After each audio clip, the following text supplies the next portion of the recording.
Hey up, guys. So we're going to look at a camera controller now. It's quite a simple one.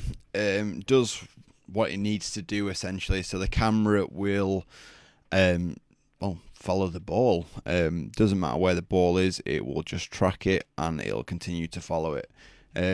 So it's just quite easy. It's just a script, a couple of lines, and we just need to position the camera a little bit better.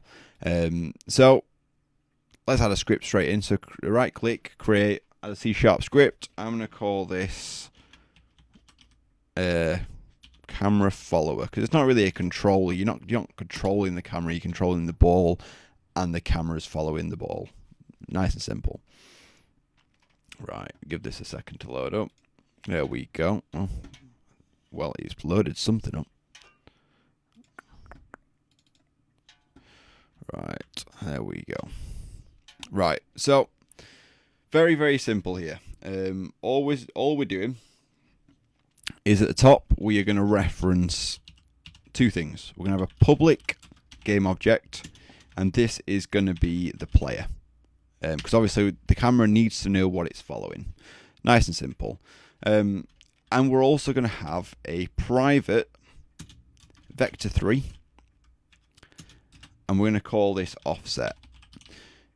Obviously, we don't want the camera to be on top or inside of the player. We want there to be a little bit of a distance between the two of them. So that's how we do it with this offset.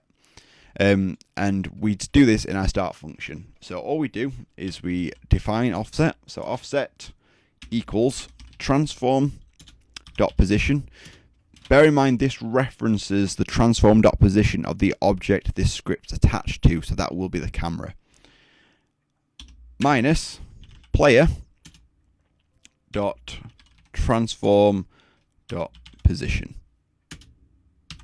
So all this is saying is take my current position and then figure out where the player is and minus that off, and that's my offset. So that's one line of script, one line of code, should I say. There's only one more line left and it works, and this goes in the update function.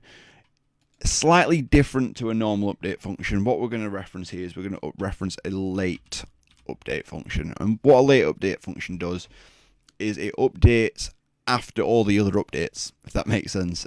So if we look in the ball controller, we'll see we've got this fixed update. So this will do this, and then after this has done this and moved to its new position, this one will then kick in, and that's how a late update works. So yeah, this is nice and simple. All we're doing here is we're referencing the transform position, transform.position equals player dot transform position. That's kicking off some chronic plus offset. And that's it. That's all we need. We reference, as I said, this is the very simple camera controller, but it does what we need it to do.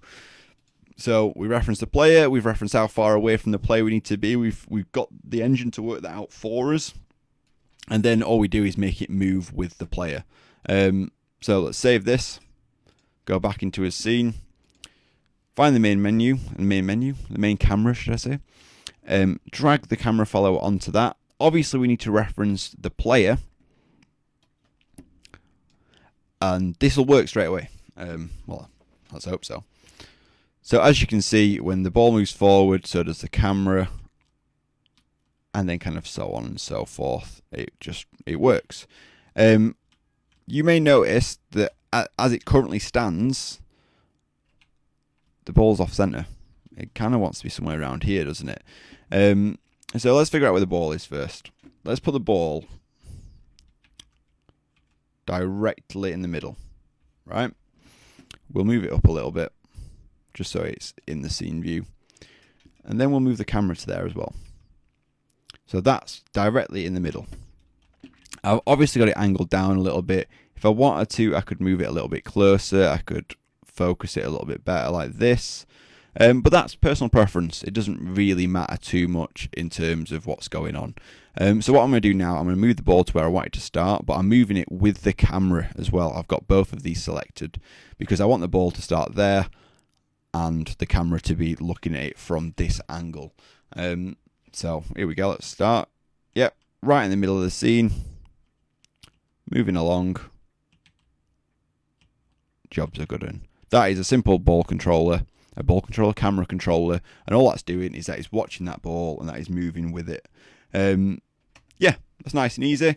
Just a couple of points. Just make sure that if you have, say for instance, I decided I know what I'm going to do. I'm going to have this section over here where I've got this massive wall.